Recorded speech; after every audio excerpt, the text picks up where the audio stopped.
Rusiýanyň paýtagty Moskwada her ýyl gurulýan Ramazan çadary dawarlarynyň çäginde 23-nji maýda Türkmenistanyň aksamy geçirildi. Çäre Türkmenistanyň Russiýadaky wekilhanasynyň agdalary, türkmen diasporasynyň wekilleri, Moskwada ýaşaýan türkmenistanlylar, şeýle-de Russiýanyň paýtagtynda ýaşaýan beýleki musulman döwletleriniň raýatlary hem gatnaşdylar. Çäräni Türkmenistanyň Russiýadaky ilçisiniň maslahatçysy Serdar Durdiýew açdy. Посольства Туркменистана в России.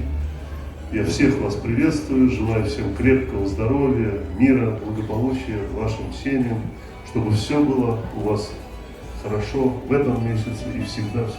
Большое спасибо. Dawara müňe goly adam geldi. Çadyryň mihmanlary uly höwes bilen Ramazan aýy bilen bagly gutluklary we arzuwlary bilen paýlaşdylar. Hormatly türkmenler, bugün şatram Ramazanda türkmenler Ramazan akşamını berip dur.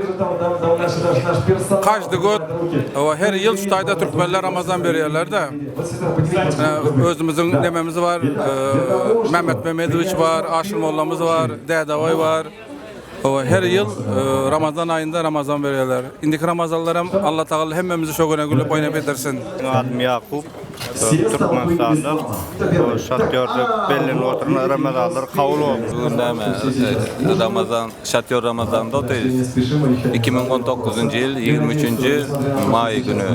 Hemmeniziň Ramazan aýda Ramazan roza bayramlaryňyz mübarek bolsun.